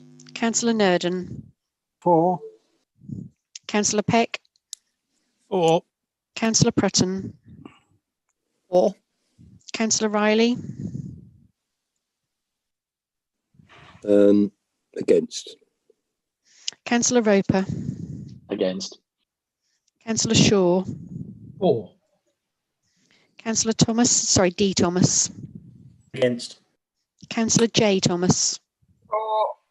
Councillor K. Vincent. For. Councillor S. Vincent. For. Councillor Walker. For. Councillor Ward. For. And Councillor Wymark. For. That is carried, Chairman. Thank you very much, Monitoring Officer, for confirming that. That now takes us to 8.2. And before I proceed with this, Councillor Riley, when we took the first item, you said you wanted that to be taken separately. I'm trying to see if we can take any of these items on block. What I propose to do is invite the leader to talk to them individually, us to debate them individually, but then see if we can vote on more than one at once. Do I have Council's agreement to do that? Well, thank you, Chair. It was just, I think the rest of them we can, apart from this disbanding the joint lead members group. I think if we could take that one separately, and then the rest could take on block, if that's acceptable. Other members, is that the general feeling? We'll try and take the last four on block, but we will debate. Right, we'll go. Yes, yes. Yeah, there seems to be general consent in the room, Chairman. Thank you for confirming that, Monitoring Officer. So I will go back to the leader to present the recommendation about a joint lead members group. Leader. Thank you, Chair. Thank you, Chairman. Just picking up on this recommendation 8.2, which is to disband the joint lead member group. The rationale behind this is pretty much covered by the conversation we've already had, but the items coming forward for joint lead member group would now go to, as in the updates and the reports, would now go to the informal joint cabinet, which then means there's actually no need to continue in having a joint lead member group as a separate group. Yeah, I'm still in. I believe so. Okay. Yep, you're still in the room, leader. Sorry, the chairman has an issue with the IT, so I'll carry on. So at this point, it would be that the joint lead member group would then be disbanded because actually there is no work for it to undertake. The discussions that would be had at that group, which primarily are cabinet members of both councils, would be had at the informal joint cabinet instead. So I'd just like to take this opportunity to thank Councillor Mancini Boyle, Councillor Emsall, Councillor Clancy, Councillor Riley and Councillor Peck for their work that they've done on the joint lead member group to date, and that's been helpful for the collaboration. But I think it's more important going forward and recognising that some of the issues that had previously come out through the joint lead member group not being able to, or some of the information not facilitating its way through the rest of the council members, that in doing it through the joint informal cabinet, it means that any process or any things that are taken forward to be worked up and become decisions or activities for the council will mean that there will be a decision that needs to be taken, and that decision will then be very visible and very obvious to those that are taking part of it. And it then means that it will also go through due scrutiny in the appropriate way. I'm just trying to fill time at the moment while the chairman's IT is trying to be brought back online. I think what probably is useful while we're just doing that is just to pick up on the other aspects as we move forward. Perhaps if I can fill in those, and then we can come back to the debate on this particular one. So the recommendation on this is 8.2 on page 40, which is to disband the jointly member group. And rather than pausing at this point, I will just move on and do the last one in relation to the Constitution, which is the 8.3. And this is to do with voting at committee meetings. And again, this is in your papers in section 2.9. And it just highlights there, well, actually, it's in section 2.6 to 2.8 that highlights the current setup and the current way in which the system works.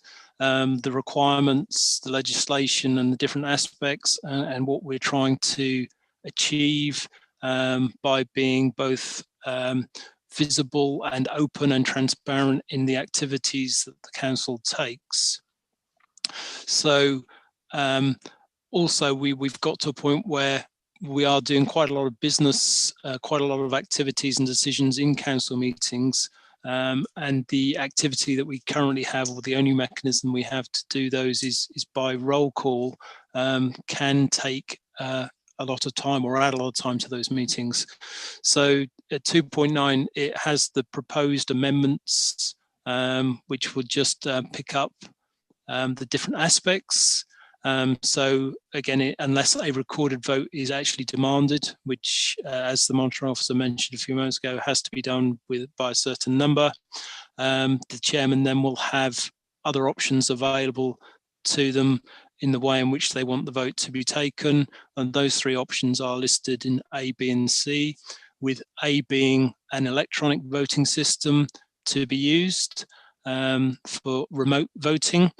Again, at this point in time, we don't have an electronic voting system, but at some point in the future, we really hope that we do, to enable this to be used and to speed up the voting process while still being open and transparent. The second one on there, being B, is the affirmation of the meeting and the fact that there is no dissent, and that would then enable, by agreement, for actually that item to be taken forward. Again, it's important that that's done in a clear and open manner. And then the last one on there is reverting back to our favourite to date, being the roll call and the number of votes for, against any motion or any decision or any amendment, and including those abstaining would then be able to vote and would be recorded.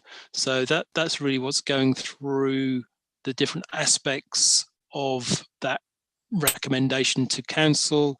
At 8.3 is to amend the constitution in respect of voting at the committee meetings.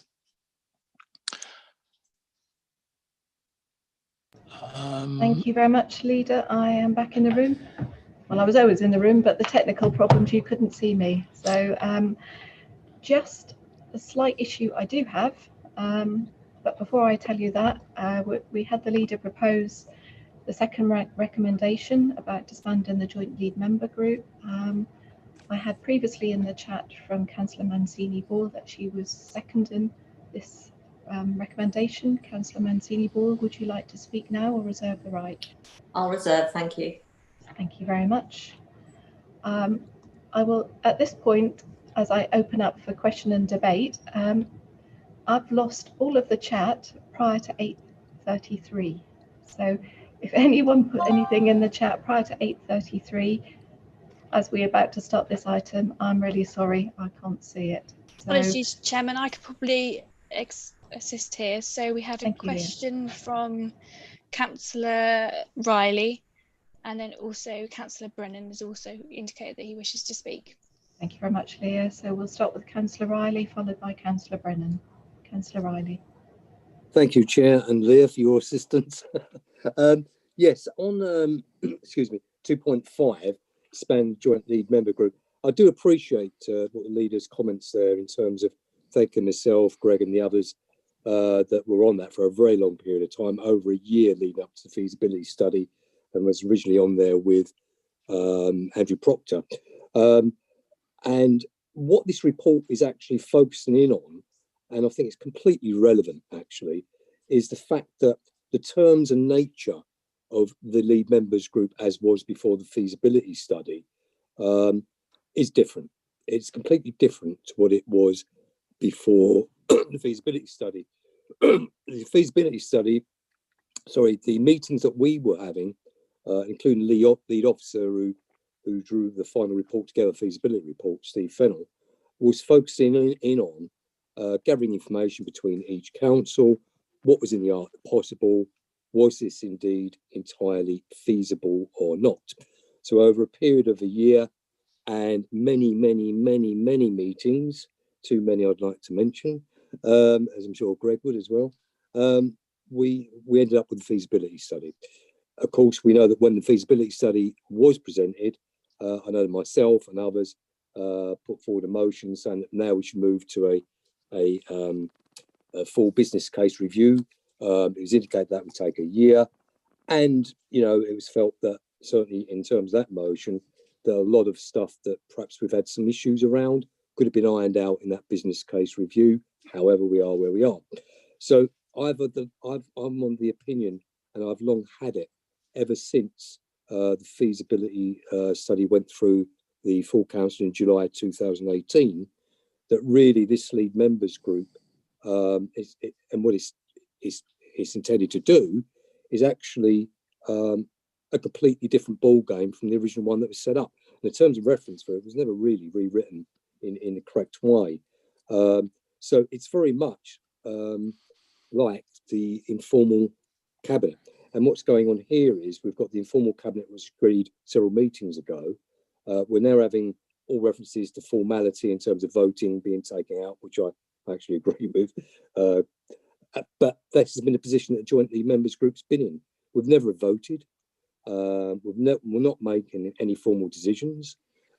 Everything comes back through to the committees and the formal processes, as Trevor's already indicated.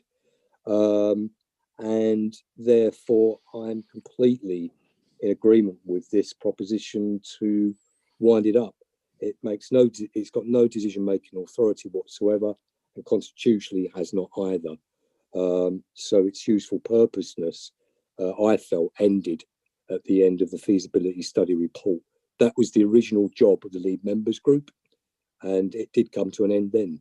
So I've got no hesitation in supporting this proposition whatsoever. You did mention, I don't know, Chair, Sean did also then talk about voting. Should we do that separately? Because I've just got one point to make on that. Do that separately. Thank you, Chair. Thank you. I'll stop there then. Thank you, Councillor Riley. So I then had Councillor Brennan, followed by Councillor Beadle. But firstly, Councillor Brennan. Yeah, thank you, Madam Chair. Yeah, just coming back to the process of voting within Zoom meetings while we are blessed with this current situation. I did make a suggestion some time ago. Councillor Brennan, I've just said to Councillor Riley, we're not talking about voting just at this moment. Oh, my apologies. My apologies, Madam Chair. My apologies. So it now takes us to Councillor Beadle. Comment about voting? Thank you, Chair. 8.2 follows on from 8.1. If you're against 8.1, you've got to be against 8.2. And because if this joint informal cabinet gathering is going to be instructing officers to work up reports to put to their respective cabinets, then we don't actually know what the options were on other courses of action which the officers were not asked to work up a report. So I think it follows on that you've got to be against this, because it doesn't allow anybody from the joint cabinets to actually influence what's going on. Because for a start, we've got a record that this council doesn't actually tell us. This is not the first time we've not been reported of a proposed date of a meeting, and we don't know notes are taken. We don't know what goes on, and now you're actually proposing that opposition members should be taken off these groups, whereby knowledge could be disseminated, and therefore I think it's just totally wrong, Chair, and it is actually definitely going against the spirit of Widdicombe, and may well be going against the actual letter of the legislation. Thank you, Chair. Thank you, Councillor Beadle. Is there anyone else wishing to speak on this particular item? I don't see anything coming through in the chat. Can I speak? Yes, Councillor Hensel. Yeah, please do. I've been on the Joint Lead Members Group, and I've read this paper, and I can fully see that it's clearly stating to all members that the Joint Informal Cabinet is a better way to move forward, as the Managing Director has said, to replace the Joint Lead Members Group that I attended. Now, I've looked back, and it's about 10 meetings in the last year for Joint Lead Members Group. And I don't honestly think there's been that much interest, even though the subject for those Joint Lead Members Group we've been working through different things from members. So for me personally, to change it to the Joint Informal Cabinet means I only have like the one meeting now, because if we kept Joint Lead Members Group, I would be doing that one and the Joint Informal Cabinet. So we're just tidying things up a little bit and making it more organised. And I feel that there'll be nothing that stops any member attending these meetings to know, some of the things that are going on. But I just worry that it just seems to be, as a group of councillors, I felt that there's been not much interest in Joint Lead Members Group meetings, and all of a sudden they're stopping, and it's like the end of the world. And I just think that for me, when I've attended all those meetings and I've put the time into them, that all of a sudden everybody's really interested in them. And I just find that really strange that there seems to be something going on here when all we're doing is changing from Joint Lead Members Group to a Joint Informal Cabinet, which gives more input. And I think that's a positive thing to do, to move forward like that. But everybody's being really negative about it, and I just don't understand it. That's all I've got to say. Thank you very much, Councillor Emsell. I will then go to Councillor Mancini-Boyle, who reserved the right. Councillor Mancini-Boyle, do you have anything you wish to add? Yes, thank you, Madam Chair. Just to say, I too have been on Joint Lead Members for some considerable time, and the work of late has been, I would say, quite repetitive at what we see at lots of other meetings. The same work comes forward. So the value of the group now, with all the panels up and running and everything else, the value of the Joint Lead Member Group isn't really necessary. And again, that was not a decision-making body, and that was purely officers bringing different work streams forward for us to have a look at. The panels now do that. So it's absolutely, I do not see any necessity for the group to meet. And I'm actually starting to feel slightly offended because I'm not really sure of what I'm being accused of now in a public meeting at the moment. So that's all I'd like to say on it. Thank you.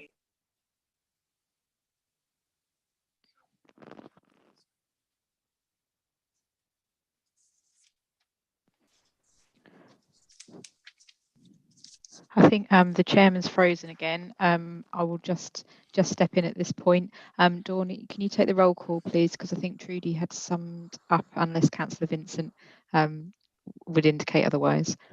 Yeah, I think I'll just fill in while the chairman logs back in. Is having some technical issues with the IT tonight.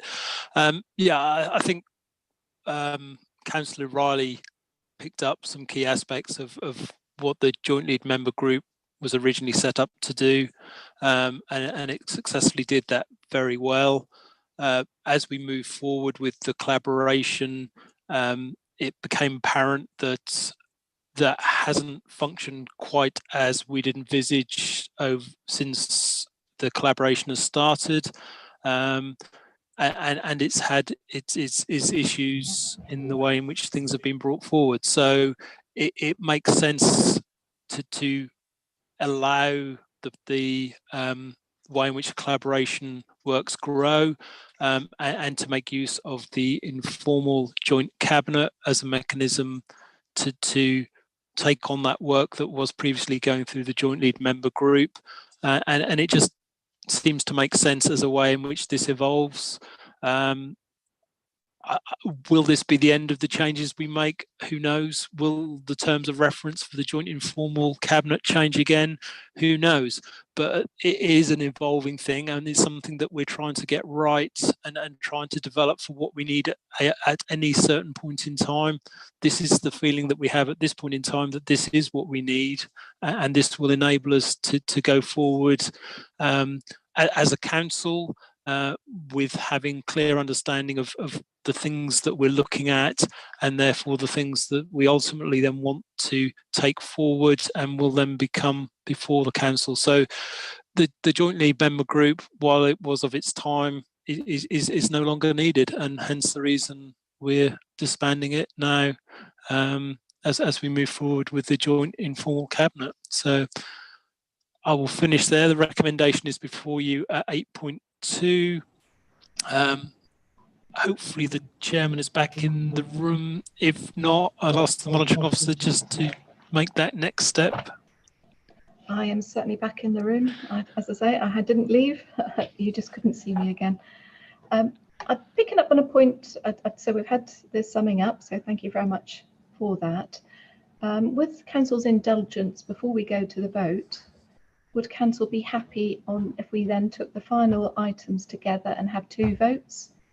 So we vote on item 2 separately and the 3, 4, 5 and 6 on block, rather than having two roll calls. Are councillors happy with that? Yeah. I'm not seeing any dissent. Yeah, so seems to be consent in the room. If you remember what your vote is based on this discussion, and you'll be asked for that when we go to the vote in a short while. But then I'll go back to the leader just to present the remaining recommendations, please. Thank you. Okay, thank you for that, Chairman. So that moves us on. I don't have any more to add on the remote meeting voting at this point in time, and no doubt we'll come back to that debate as we move forward. Just picking up the next item, which is changes to appointments to committees and panels.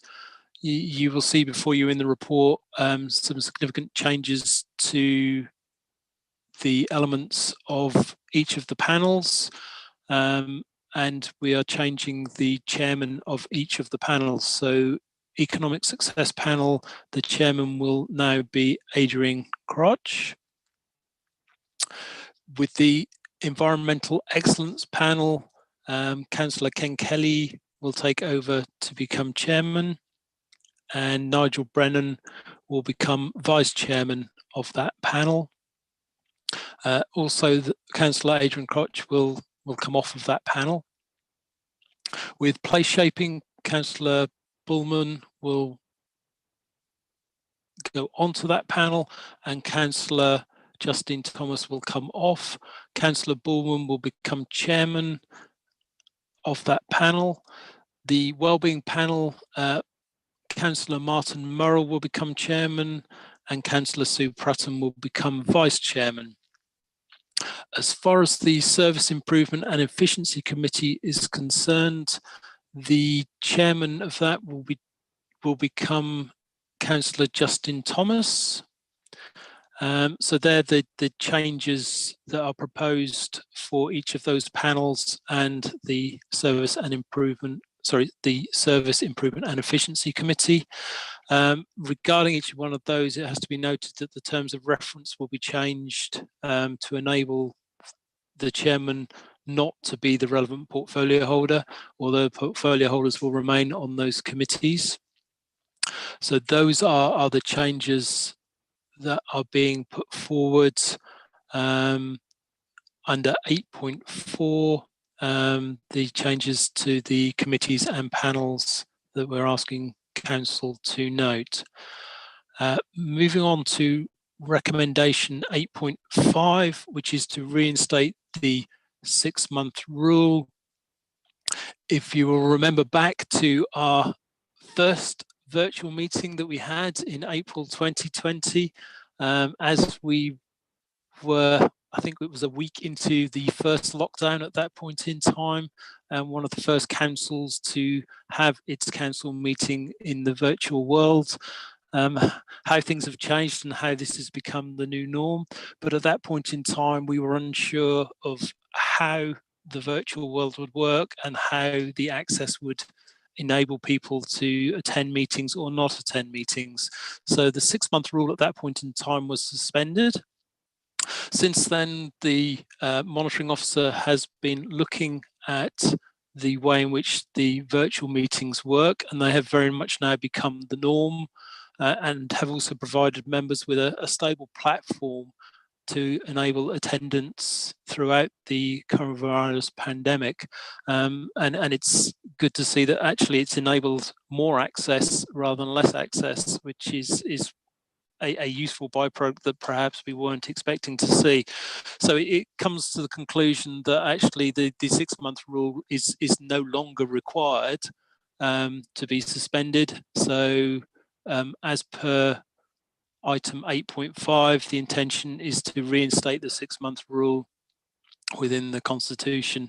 Obviously, the same elements do still apply, in that if for any reason that in the future a member has an issue around attendance, then it is for them to make it known to the monitoring officer and myself that it can then be looked at on an individual basis to ensure that due consideration is taken of that.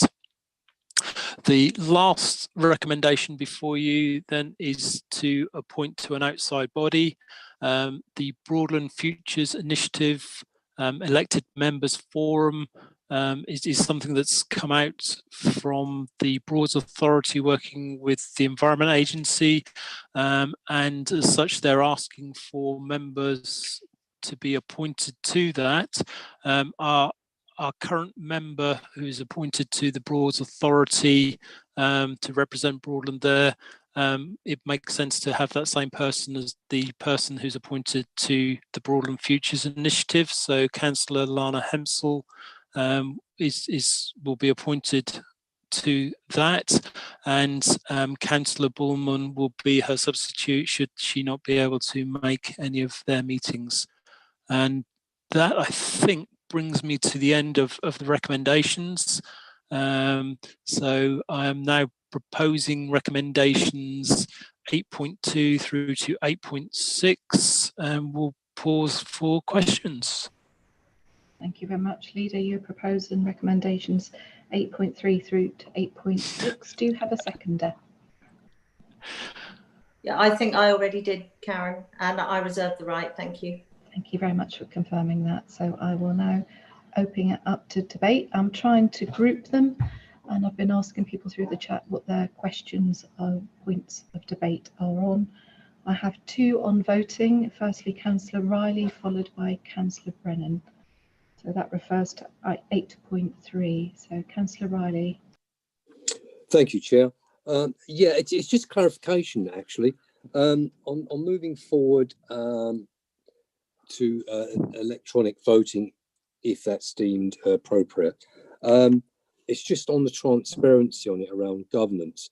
So I'm presuming that we would still have a situation where if we went over to electronic voting, that we'd still be able to see on a screen who had voted, and that's not hidden in like a secret ballot way.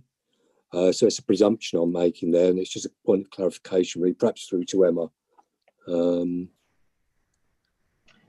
Thank you, Councillor Riley. Just jump in there. Yes, we want to make sure things are transparent, and that's why it's taken some time to make sure we have the right technology. But Emma, did you want anything further to add on that?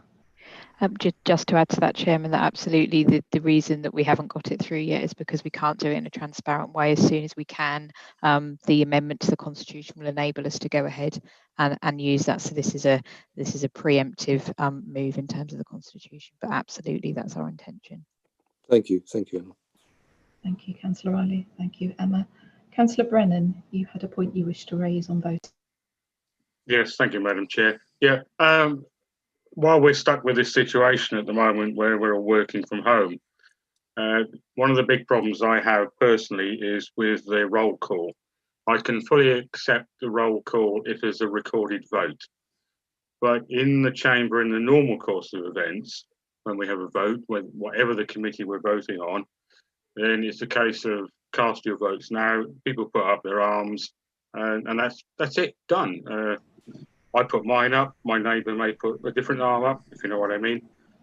I did propose some time ago to the chairman of the planning committee and indeed to our leader an Excel spreadsheet, which is very simple and enables randomization of voting.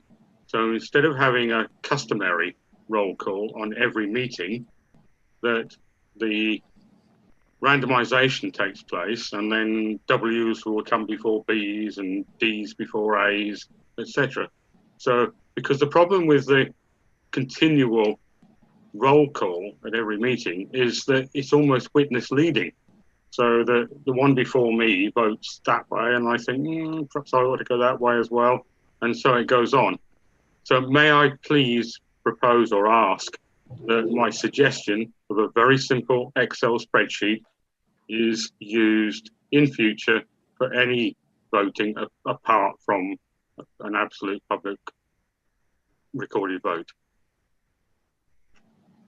Thank you, Councillor Brennan. Monitoring officers, would you like to reply to that?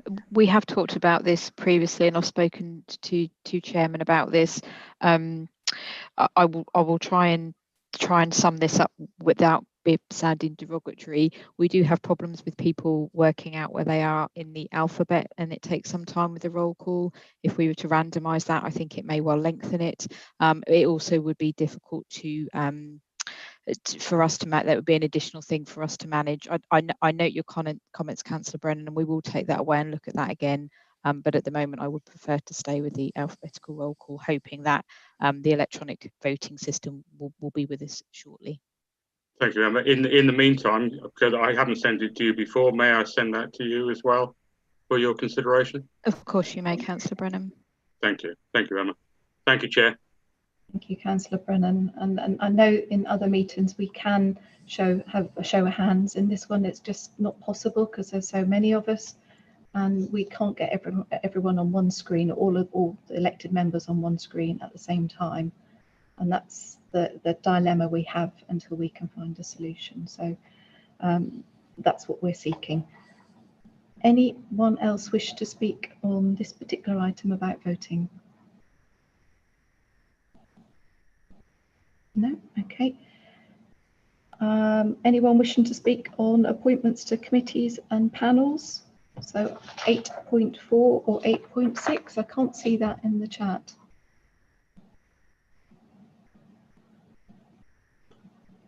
No? Okay.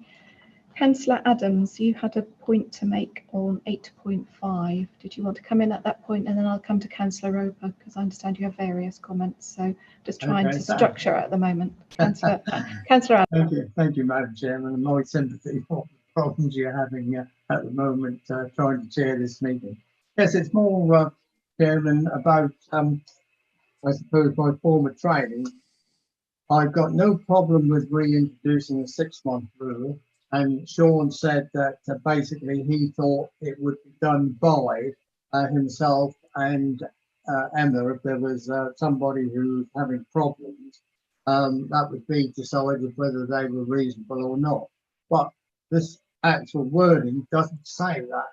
And I know from past experience, it's not what is intended, it's what the actual motion says.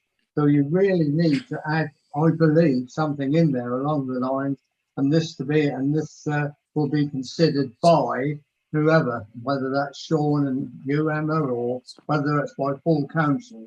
You really do need to put in there who will do the deciding. That's just my comment, playing my former trade union training. Thank you. Thank you very much, Councillor Adams.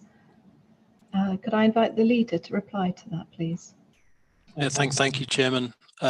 Again, this is just to reinstate the 6-month rule. The 6-month rule is written within the Constitution, and the Constitution will clearly set out how that is then dealt with, and it would have the details in that Councillor Adams is asking for, although the monitoring officer may want to say something more to clarify that if I've not quite expressed it correctly. Thank you, Leader. Monitoring Officer, do you have anything further to add? Nothing further to add. This is simply reinstating what's already written in the Constitution, Chairman. Thank you very much. Mindful of the time, I did say at the beginning of this meeting, and who'd have thought we'd still be debating this at 9 o'clock. We are very close, I feel, to the end. So with Council's agreement, I intend to continue unless anyone feels particularly strongly that we don't. I'm seeing nods of agreement, so we will continue, and I'll take Councillor Roper's points. Councillor Roper. Thank you, Chair. I'll speak quickly. Just on the 6-month rule, I assume that would be from today's date, and that wouldn't be retrospective. That comes in. So basically, if folk have missed the last 2 meetings, we could have people who are starting to worry if we're then getting into February time. So that's question 1. Question 2, just on the changes to committees and panels, mentioned about the terms of reference. Do we assume that the cabinet members are still required to attend, that there'll be ex officio and not voting members of those panels? With regard to committee appointments, I've always believed that's down to a political party to decide its membership of committees, and nobody else should interfere. So I'm perfectly happy with that. In respect of voting at meetings, I think it just shows the limits again of the iPads and not being able to switch screens. So I think that's probably a different conversation. Those are my points, Chair. Thank you, Councillor Roper. So if we take those, and the voting was an observation. I don't think you were seeking a reply on that. In terms of the 6-month rule, my understanding, and I will look to the monitoring officer to correct me, but we've been asked to agree that tonight, so it will be from this point onwards, it won't be retrospective. Absolutely. As the council are aware, we make constitutional changes on the night, and they're effective from this evening. Thank you for confirming that, monitoring officer. Forgive me, Councillor Roper, your other point. You had another question? It's just about the terms of reference for the panels, and in terms of requiring cabinet members to attend, and that there would be ex officio and non-voting. Thank you, Councillor Roper. I look to either the leader or the monitoring officer to respond to that one. I'll pick that up. Thank you, Chairman. And it does say in item 2.3 that the terms of reference of each of these meetings will be amended around the chairman bit, but it's also proposed that the new chairman review the terms of reference to make sure that they're fit for purpose, and any changes that are then needed will then be ratified as we need to through the different elements of the decision-making process. So that will be picked up at that point in time in the appropriate way. Again, I don't know if the monitoring officer has anything that she wants to add at this point. No, nothing to add, Leader. Thank you very much. Just looking in the chat, I've got Councillor Hempsel. You have a point you wish to make. Councillor Hempsel? Sorry, just unmuting. So this is a bit of a bombshell. I've just double checked the terms of reference for the Broadland future appointment, and the request is for a cabinet member other than the person already appointed to the Broads Authority, because they already sit on the board already. So I'm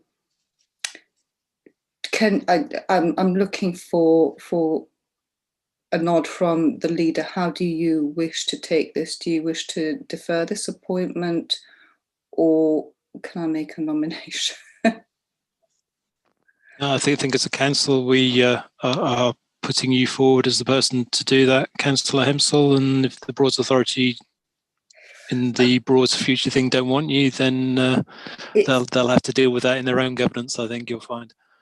Sorry, Leader, it's not a case of not wanting me. It's a case that I already sit on the board as a member of the Broads Authority. So it's duplicating the appointment rather than Broadland District Council taking up 2 positions on that board. It would then only take 1 if I'm appointed. So it's not a case of not wishing me to be there. It's supplementing the board with another cabinet member. That's all. I appreciate what you're saying, Councillor Hempsel, but this would feel a little heavy-handed if we had 2 cabinet members on the Broads Futures Initiative elected member forum. So as you're already there and you're already a cabinet member, it makes sense for you to fulfil that role. Okay. Thank you, Leader. Thank you, Councillor Hempsel.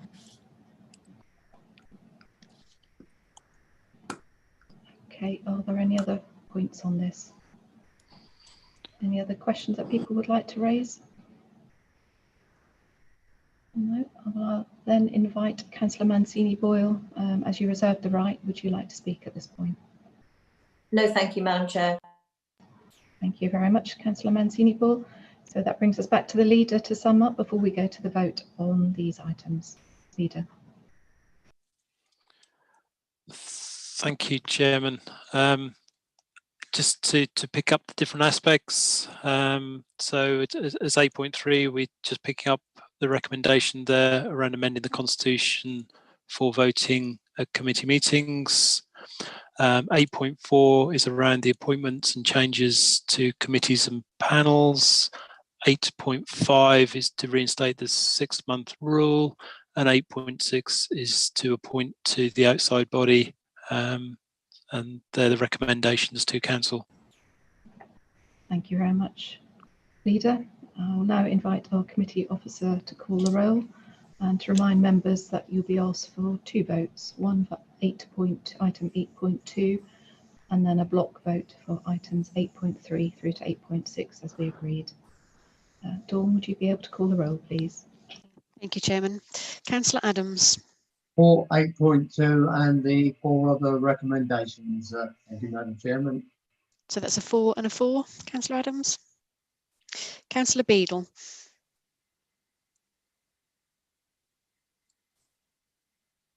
Against and 4.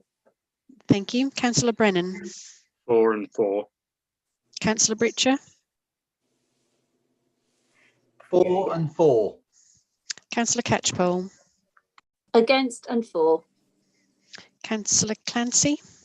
4 and 4. Councillor Copplestone. 4 and 4. Councillor Crotch. 4 and 4. Councillor Emsell.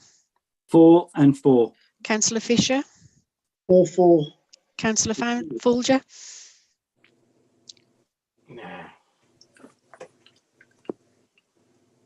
And Councillor He's left the meeting. Gone. Thank you. Thank you. Councillor Gurney. 4 and 4. Councillor Harrison. 4 and 4. Councillor Hempsall. 4 and 4. Councillor Holland. 4 and 4. Councillor Creamy-Gouvernloo. 4 and 4. Councillor Kelly. 4 and 4. Councillor Lawn. 4 and 4. Councillor Lawrence. 4 and 4. Councillor J Leggett. 4 and 4. Councillor Kelleger's left. Councillor Mancini Boyle. 4-4. Councillor Murrell. 4-4. Councillor Neeson. Against and 4. Councillor Nurden. 4-4. Councillor Peck. 4 and 4. Councillor Prutton. 4-4. Councillor Riley.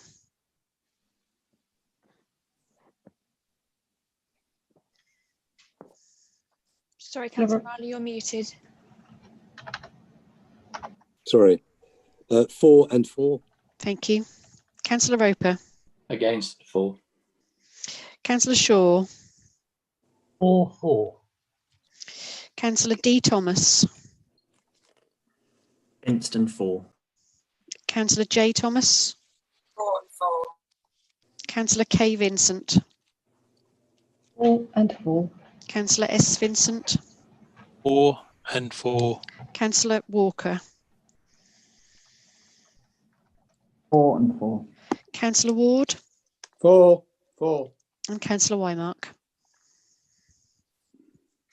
4 and 4. Thank you. That's both carried, Chairman. Thank you very much, Dawn, for that. That concludes the business of this council this evening. As I close this extraordinary council meeting, our last of 2020, I would just like to finish with a moment of reflection. 2020 has been quite an extraordinary year, one that few, if any of us would have envisaged. The pandemic has had a significant impact on everyone, our residents, communities, businesses, and indeed the work of this council. But I do feel we will emerge from this experience stronger. I believe COVID has helped us to remember what is important, the true meaning of family, the importance of community, friendship, and reminded us quite how resilient we and our communities can be. Who would have thought this time last year our daily vocabulary would have increased to include words such as COVID, coronavirus, pandemic, Zoom, and are you still on mute? but seriously, to everyone joining us via YouTube, on behalf of Broadland District Council, my fellow councillors and our One Officer team, I'd like to wish you all a very happy and peaceful Christmas and a new year full of hope and good times. To my fellow councillors and officers, thank you for all of your hard work and your resilience throughout what has been a challenging year. I hope you are all able to have an enjoyable Christmas, and I look forward to seeing you all in the new year.